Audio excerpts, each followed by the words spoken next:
What's up guys, it's Graham here from Mako Sports. I'm here to review the Burn Warp Pro. So aesthetically, the head has a pretty nice face shape. It's very it's kind of hourglassed in the back. It looks a little tighter than it actually is because of the black lining instead of the traditional kind of yellow Kevlar lining that they've used in the past. But I don't know, it's a pretty good face shape. It resembles the face shape of the previous generation Burn. And I liked that face shape. I didn't like how flimsy the head was, and this head definitely has upgraded that stiffness. So the scoop on this head is rounded. It's a pretty great scoop, if I say so myself. I definitely like it for quick ground balls. You don't have to get too low to the ground. Works for Indian scoops if you're a fancy guy, and doesn't flex too much. Definitely wouldn't recommend it for a defender, but you know, it's as good as the scoop as you're gonna get on a warp. So like I said, the durability of this head has improved from the previous generation Burn. It's still a little soft. I mean, it's kind of a hot day out here and it's a little soft because of the heat. Once you take it inside, it stiffens up a little bit. But I don't know, it's not the worst in the world. It's not like the greatest in the world. I'd put it it's not as stiff as the Ultra Power or the Stallion or anything like that. But it's fairly stiff. I think it's stiff in the right areas. So string wise, it's a warp. So it's kind of taken care of ahead of time for you.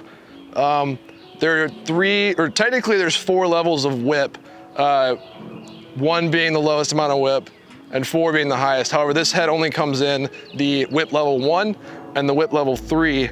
Now, from what I can tell, this is really all about pocket depth. I haven't seen much difference otherwise. It's not like they changed up the artificial shooters or anything like that to provide more whip on the 3. It's just the pocket kind of sits a little deeper from what I can tell. However, also with the warp concept in this pre-strung head, you can break this in. Contrary to popular belief, you can actually break this pocket in a little bit deeper than it comes, because when it first came, I expected whip 3. 3 out of 4, it's a 75. I thought, you know, that's gonna have some whip to it, and I like whip. Shot with it for the first few times, was not impressed. But after breaking it in after a while, I actually let a friend of mine use it for a while. His head broke, so this is the only thing I had left. Gave it to him. He used it for the entire season, and he broke it in a lot more, and now it actually throws pretty decently. And the pocket has gotten significantly deeper than it was before. Not illegal, but definitely deeper. So from what I'm told, I can't remember, it's been a while since I've purchased this head, but I'm pretty sure it's 180 bucks. Do I think it's worth 180 bucks? No. In short, I think that charging that much for a head, just because it's pre-strung and stays strung, doesn't really seem like it makes a lot of sense to me, especially because it doesn't come in a widely customizable range of options. But I mean, it definitely holds up. Like I said, a buddy of mine used it for a whole season. It's not the only thing it's on it are scoopies and ball marks, and the mesh is discolored a little bit, but you need to get that with any head. If it stands the test of time, you know, I can see it being worth more, but you know, I've only used it or the guy only used it for a season, and I've only been messing around with it for a couple of months since then. But I think the value will really come through. I'd like to use it for longer and see if it holds this shape, or if it starts to warp a little bit, or if the pocket breaks. That'd be something else.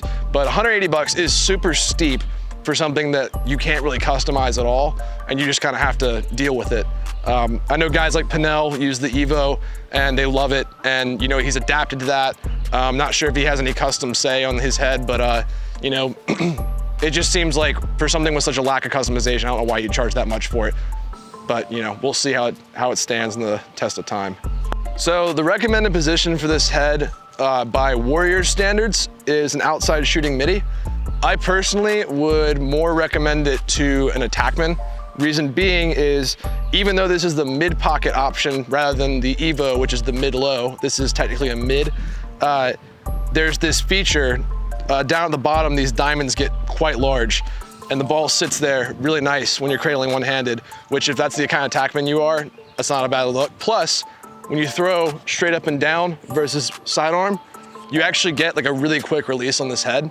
And with that, I would recommend it to the feeding attackman and also the guy that wants to take that quick shot, because I mean, you know, there's not a lot of flex in this mesh. It doesn't stretch as much when you're actually playing, so you can really get that quick pop off.